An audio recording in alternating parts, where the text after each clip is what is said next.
चटाटवीगलज्जल प्रवाह पावितस्थले गले विलम्बिताम्बुजङ्गतुम्. Hi guys, ನಾನು ನಿಮ್ಮ ಪ್ರೀತಿಯ ಮಿಸ್ಟರ್.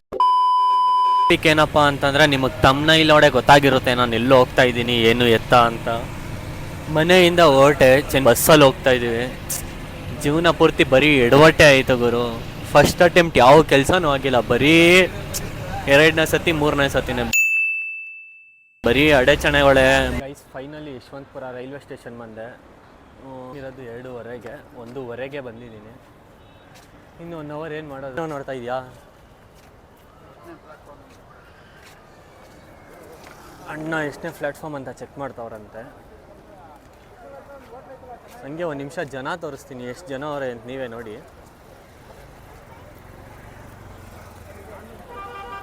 ಓಹ್, ಜನ ಸಾಗರ.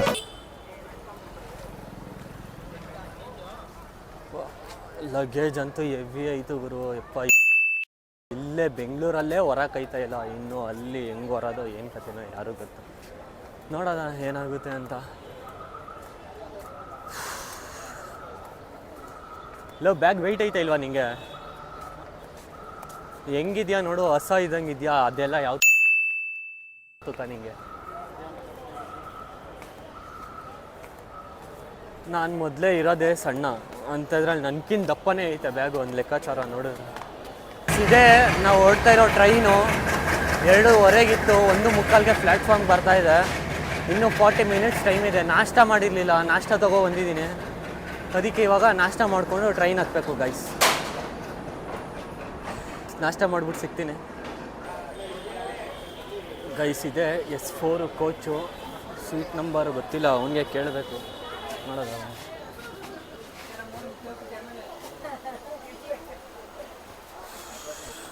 ಹೆಂಗಿರೋ ಅವಾಗಲೂ ಇಷ್ಟು ಜನ ಹತ್ಬಿಟ್ಟವ್ರೆ. ಎಷ್ಟು ಸೀಟ್ ನಂಬರು? 38, 39. ಫೈನಲಿ 3 ದಿನದ ಸುಖಕರ ಪ್ರಯಾಣದ ನಂತರ ನೀವು ಡೆಲ್ಲಿ ನಾನು ಈ ಟ್ರಿಪ್ನ ಮಾಡ್ತಾ ಇರೋದು ಬಜೆಟ್ ಫ್ರೆಂಡ್ಲಿಯಾಗಿ. ಎಷ್ಟು ದುಡ್ಡು ಕಡಿಮೆ ಆಗುತ್ತೋ ಅಷ್ಟು ದುಡ್ಡಲ್ಲಿ ಈ ಟ್ರಿಪ್ನ ಮಾಡಬೇಕು ಅಂತ ಮಾಡ್ತಾ ಇರೋದು. ನಿಮ್ಮ ಹತ್ರ ಏನಾದರೂ ದುಡ್ಡೇನಾದರೂ ಜಾಸ್ತಿ ಇದ್ದರೆ AC ಕೋಚಲ್ಲಿ ಬಂದುಬಿಡಿ. ನಾನು ಬಂದಿದ್ದು ಸ್ಲೀಪರ್ ಕೋಚಲ್ಲಿ. ತುಂಬಾ ಅಂದರೆ ತುಂಬಾ ಕಷ್ಟ ಆಯಿತು. ಯಪ್ಪ ಬೇಡ, ವಾಪಸ್ ಹೊಂಟೋಗೋದ ಅನಿಸಿದ್ದು ನಿಜನೇ. ತುಂಬ ಅಂದರೆ ತುಂಬ ಕಷ್ಟ ಆಯಿತು ಫ್ರೆಂಡ್ಸ್. ದಯವಿಟ್ಟು ನಿಮ್ಮ ಹತ್ರ ಏನಾದರೂ ದುಡ್ಡೇನಾದರೂ ಎಕ್ಸ್ಟ್ರಾ ಇದ್ದರೆ ದಯವಿಟ್ಟು AC ಕೋಚಲ್ಲಿ ಬಂದುಬಿಡಿ. ಫೈನಲಿ ಹರಿದ್ವಾರ್ ಬಂದೆ. ನೀವು ನೋಡ್ತಾ ಇರ್ಬೋದು ಎಷ್ಟು ಜನ ಇದ್ದಾರೆ ಅಂತ. ಗುರು 11:45 ಟ್ರೈನು ಗುರು ಇದು. ಯಪ್ಪ ಜನ ನೋಡಿ ಎಷ್ಟು ಜನ ಇದ್ದಾರೆ ಅಂತ. ಇವರು ನೋಡ್ತಾ ಇದ್ರೇ ಹೇಗಪ್ಪ ಎತ್ತಪ್ಪ ಅನ್ನಿಸ್ತಾ ಇದೆ. ನೋಡೋದ ಹೇಗಿರುತ್ತೆ ಅಂತ. ಟ್ರಕ್ ಮಾಡಬೇಕಾದ್ರೆ ವ್ಲಾಗ್ ಮಾಡ್ತೀನಿ, ನನ್ನ ಎಕ್ಸ್ಪೀರಿಯನ್ಸ್ ಎಲ್ಲ ಶೇರ್ ಮಾಡ್ತೀನಿ, ಹೇಗಿತ್ತು ಏನು ಅಂತ. ಓಕೆ ಗೈಸ್, ಟ್ರಕ್ ಮಾಡಬೇಕಾದ್ರೆ ಸಿಗೋದಾ ಗೈಸ್?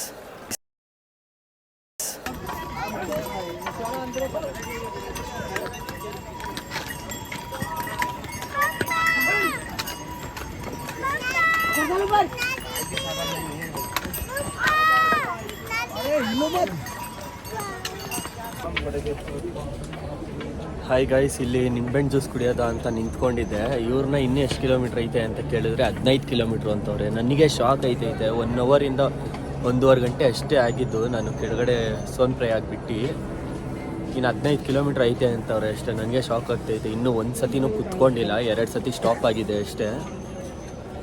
ನೋಡೋದ ಆದರೆ 1 ಸತಿನೂ ಕುತ್ಕೊಳ್ದೆ ಹೋಗಬೇಕು. ನೋಡೋದ ಆದರೆ ಹೋಗ್ತೀನಿ ಗೈಸ್. ನೋಡೋದ ಇಲ್ಲೊಬ್ರು ಇದ್ದಾರೆ, ಫಸ್ಟ್ ಟೈಮ್ ಸಬ್ಸ್ಕ್ರೈಬ್ ಮಾಡಿಸ್ತಿರೋದು. ನೋಡೋದ ಏನಂತಾರೆ. ಬೈ हमारा यूट्यूब चैनल है, can you please subscribe my channel?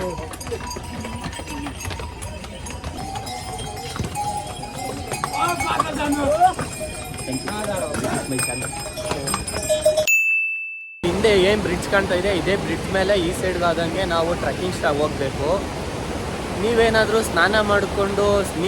ಸ್ನಾನ ಮಾಡಿಲ್ಲ ಅಂದರೆ ಅಕಸ್ಮಾತ್ ನೀವು ಗೌರಿಕುಂಡನ 4 ಗಂಟೆ ಇಲ್ಲ 5 ಗಂಟೆ ಬೆಳಿಗ್ಗೆನೇ ಬಿಡ್ತಾ ಇರ್ತೀರ, ಅಷ್ಟು ಬೇಗ ಸ್ನಾನ ಮಾಡೋಕ್ಕಾಗಲ್ಲ. ಹಾಗಾಗಿ ನೀವೇನಾದರೂ ಗೌರಿಕುಂಡನ ಸ್ನಾನ ಮಾಡದೆ ಹೊರಟಿದ್ರೆ ಇನ್ನು 6 ಕಿಲೋಮೀಟ್ರ್ ಇದೆ ಅನ್ನೋಂಗೆ ಹೊಳೆ ಸಿಗುತ್ತೆ. ಈ ಹೊಳೆಯಲ್ಲಿ ಸ್ನಾನ ಮಾಡ್ಬೋದು.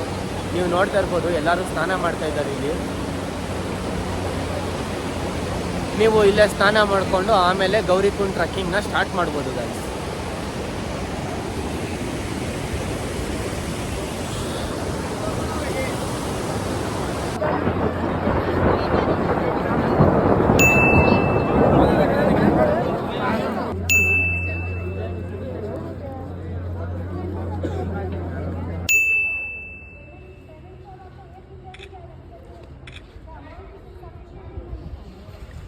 ಅಪ್ಡೇಟ್ ಏನಪ್ಪ ಅಂತ ಅಂದರೆ ಹೋಗ್ಬೇಕಾದ್ರೆ ಬರಬೇಕಾದ್ರೆ ಎರಡು ಹಾದಿ ಸಿಗುತ್ತೆ ನಿಮಗೆ.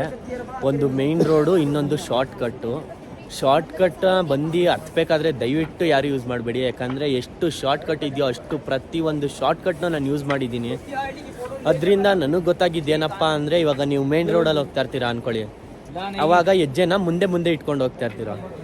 ಅದೇ ನೀವೇನಾದರೂ ಶಾರ್ಟ್ ಕಟ್ಟಲ್ಲಿ ಹೋಗ್ತೀನಿ ಅಂದರೆ ಮೊದಲೇ ಟ್ರ್ಯಾಕಿಂಗ್ ಇದು ಮೇಲೆ ಹೋಗಬೇಕು, ನೀವು ಮೇಲೆ ಇಡ್ತಾ ಹೋಗಬೇಕು ಹೆಜ್ಜೆನ. ಅಂದರೆ ಎಕ್ಸಾಂಪಲ್ಲು ಬಂಡೆ ಕಲ್ಲು ಅದಿರುತ್ತೆ ಶಾರ್ಟ್ ಕಟ್ಟಲ್ಲಿ, ನೀವು ಹೆಜ್ಜೆನ ಎತ್ತಿ ಇಡ್ತಾ ಹೋಗ್ಬೇಕಾಗುತ್ತೆ. ಅವಾಗ ತುಂಬ ಬೇಗ ಟಯರ್ಡ್ ಆಗಿಬಿಡ್ತೀರಾ, ತುಂಬ ಬೇಗ ಸುಸ್ತಾಗ್ಬಿಡ್ತೀರಾ. ಅದೇ ರೋಡಲ್ಲಾದರೆ ಹೆಜ್ಜೆನ ಮುಂದೆ ಇಟ್ಕೊಂಡು ಹೋಗ್ತೀರಾ, ಅವಾಗ ಅಷ್ಟು ಬೇಗ ನಿಮಗೆ ಟಯರ್ಡ್ನೆಸ್ ಕಾಣಿಸಲ್ಲ. ದಯವಿಟ್ಟು ಹತ್ಬೇಕಾದ್ರೆ ಮಾತ್ರ ಶಾರ್ಟ್ ಕಟ್ ಅಂತೂ ಯೂಸ್ ಮಾಡಬೇಡಿ. ನನಗಾಗಿರೋ ಎಕ್ಸ್ಪೀರಿಯನ್ಸ್ನ ನಾನು ಹೇಳ್ತಾ ಇದ್ದೀನಿ. ಮತ್ತು ಬರಬೇಕಾದ್ರೆ ನೀವು ಖಂಡಿತ ಯಾವ ಶಾರ್ಟ್ ಕಟ್ ಬೇಕಾದರೂ ಯೂಸ್ ಮಾಡಿ. ಯಾಕಂದರೆ ನಾನು ಪ್ರತಿಯೊಂದು ಶಾರ್ಟ್ ಕಟ್ಟೇ ಯೂಸ್ ಮಾಡ್ಕೊ ಬಂದಿದ್ದು. ಅರೌಂಡ್ ಒಂದು 5 hours ನಾನು ಕೆಳಗಡೆನೇ ಬಂದ್ಬಿಟ್ಟೆ. ಅದಕ್ಕೆ ನೀವು ಬರಬೇಕಾದ್ರೆ ಬೇಕಿದ್ರೆ ಶಾರ್ಟ್ ಕಟ್ ಯೂಸ್ ಮಾಡಿ, ಹೋಗ್ಬೇಕಾದ್ರೆ ಖಂಡಿತ ಶಾರ್ಟ್ ಕಟ್ ಯೂಸ್ ಮಾಡಬೇಡಿ ಗೈಸ್.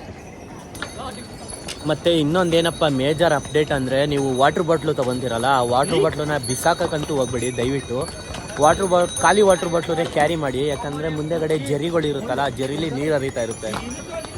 ನಾನು ಏನಕ್ಕಪ್ಪ ಈ ಮಾತು ಹೇಳ್ತಾ ಇದ್ದೀನಿ ಅಂದರೆ, ನೀವೊಂದು 40% ಹತ್ಕೊಂಡು ಹೋದರೆ ಮೇಲ್ಗಡೆ 80 ರೂಪಾಯಿ 20 ರೂಪಾಯಿ ನೀರು ಬಾಟ್ಲು.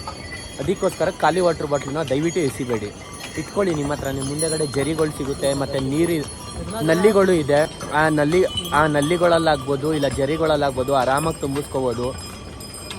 ವಾಟ್ರ್ ಬಾಟ್ಲನ್ನ ಎಸಿಬೇಡಿ ಗೈಸ್, ಇಟ್ಕೊಳ್ಳಿ, ನಿಮಗೆ ಯೂಸ್ ಆಗೋದು ಗೈಸ್. ಮತ್ತು ಮೇಯ್ನ್ ಪಾಯಿಂಟೇ ಹೇಳೋದು ಮರ್ತ್ಬಿಟ್ಟೆ, ಮ್ಯಾಕ್ಸಿಮಮ್ ಒಂದು ಜೊತೆ ಬಟ್ಟೆ ಅಷ್ಟೇ ಕ್ಯಾರಿ ಮಾಡಿ ಗೈಸ್. ದಯವಿಟ್ಟು 4 ಜೊತೆ ಬಟ್ಟೆ ತೊಗೊಂಡೋಗಿದ್ದೆ ನಾನು. ಯಪ್ಪ ಯಾಕಾದರೂ ತೊಗೊಬಂದೆ ಅಲ್ಲೇ ಬಿಟ್ಬಿಡೋದ ಅನಿಸ್ಬಿಟ್ಟು. ಸೀರಿಯಸ್ ಇದೆ, ಮ್ಯಾಕ್ಸಿಮಮ್ ಒಂದು ಜೊತೆ ತೊಗೊಳ್ಳಿ ಗೈಸ್, ಸಾಕು. ಅದ್ರ ಮೇಲ್ಗಡೆ ಮಾತ್ರ ತೊಗೋಬೇಡಿ ದಯವಿಟ್ಟು. ಯಾಕಂದರೆ ನೀವು ಮೇಲೋಗಿ ಸ್ನಾನನೂ ಮಾಡೋಕ್ಕಾಗಲ್ಲ, ಏನೂ ಇಲ್ಲ. ತುಂಬ ಚಳಿ, ತುಂಬ ಹಿಮ ಇರುತ್ತೆ. ಅದಕ್ಕೋಸ್ಕರ ಸ್ನಾನನೂ ಮಾಡೋಕ್ಕಾಗಲ್ಲ, ಏನೂ ಇಲ್ಲ. ಕೈಕಾಲು ಮುಖ ತೊಳ್ಕೊಳ್ಳಿ, ಅದೇ ಬಟ್ಟೆಯಲ್ಲಿ ದರ್ಶನ ಮಾಡಿ.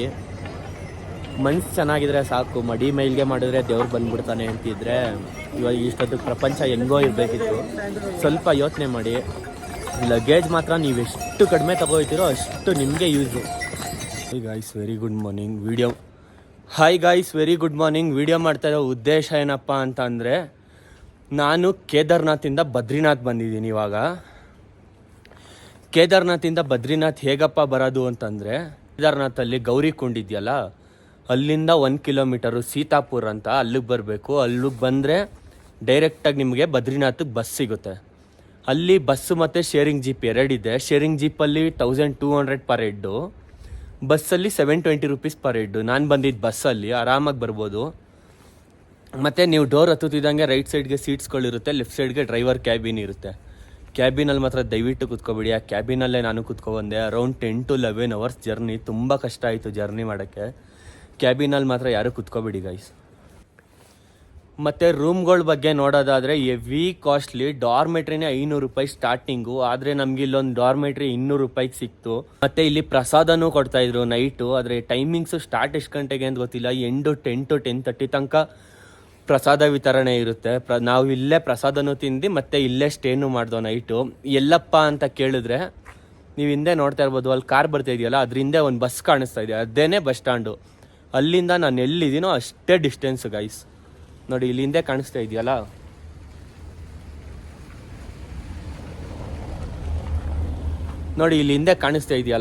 ಇಲ್ಲೇನೆ ಸ್ಟೇ ಆಗಿದ್ದು. 200 ರೂಪೀಸ್ ಪರ್ ಹೆಡ್ಡು. ನೋಡಿ ಅಲ್ಲಿ ಬಸ್ ಕಾಣಿಸ್ತಾ ಇದೆಯಲ್ಲ, ಅದೇ.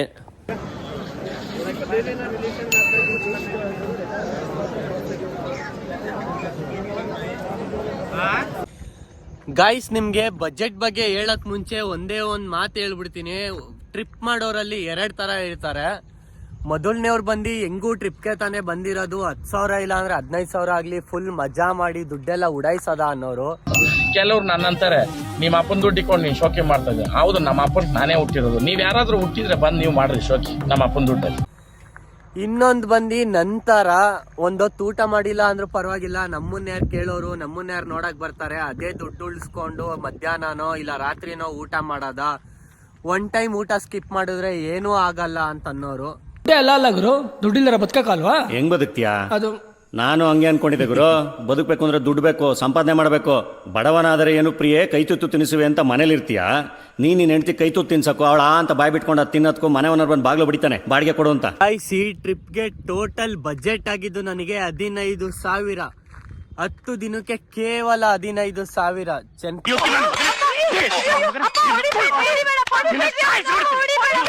ಪಟ್ನಾದಿಂದ ಬೆಂಗಳೂರಿಗೆ ಇಷ್ಟ ಆಯ್ತು, ಬೆಂಗಳೂರಿಂದ ಡೆಲ್ಲಿಗೆ ಅಷ್ಟ ಆಯ್ತು, ಇಲ್ಲಿಂದ ಹರಿದ್ವಾರ್ಗೆ ಇಷ್ಟ ಆಯ್ತು, ಮತ್ತೆ ಊಟ ತಿಂಡಿಗೆಲ್ಲ ಅಷ್ಟ ಆಯ್ತು.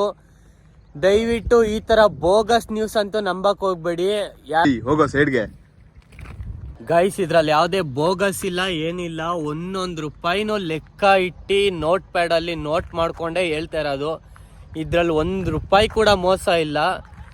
10 ದಿನ ಅಂದ್ರೆ 11ನೇ ದಿನ ಬೆಳಿಗ್ಗೆ 7:45ಗೆ ನಾನು ಮನೇಲಿ ಇದ್ದೆ ಆಲ್ರೆಡಿ. ಅಂದ್ರೆ ಅವತ್ತಿನ ದಿನ ಬಿಟ್ರು 10 ದಿನ ಟೋಟಲ್ ಟ್ರಿಪ್ಪು 10 ಡೇಸ್.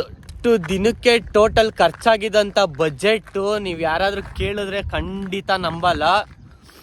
13,450 ರೂಪಾಯಿ ಟೋಟಲ್ ಬಜೆಟ್ ಬಂದು 13,450 ರೂಪಾಯಿ.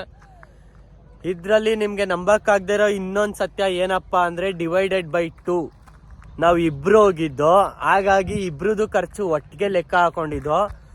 ಅವಾಗ 13,450 ರೂಪಾಯಿ ಆಗಿತ್ತು. ಆಮೇಲೆ ಕೊನೆಗೆ ಬಂದು ಎಲ್ಲ ಲೆಕ್ಕ ಮಾಡಿದಾಗ 13,450 ರೂಪಾಯಿ ಆಯಿತು. ಅದನ್ನ ಡಿವೈಡ್ ಮಾಡಿದ್ರೆ ಒಬ್ರಿಗೆ 6,725 ರೂಪಾಯಿ. ಖಂಡಿತ ಇದರಲ್ಲಿ ಯಾವುದೇ ಬೋಗಸ್ ಇಲ್ಲ, ಏನೂ ಇಲ್ಲ. ಖಂಡಿತ ಗುರು, ಇದ್ರಲ್ಲಿ ಯಾವುದೇ ಬೋಗಸ್ ಆಗಲಿ ಫ್ರಾಡ್ ಆಗಲಿ ಏನಿಲ್ಲ. ವಿತ್ ಪ್ರೂಫ್ ನಾನು ತೋರಿಸ್ತಾ ಇದ್ದೀನಿ, ನೀವು ನೋಡ್ತಾ ಇರ್ಬೋದು.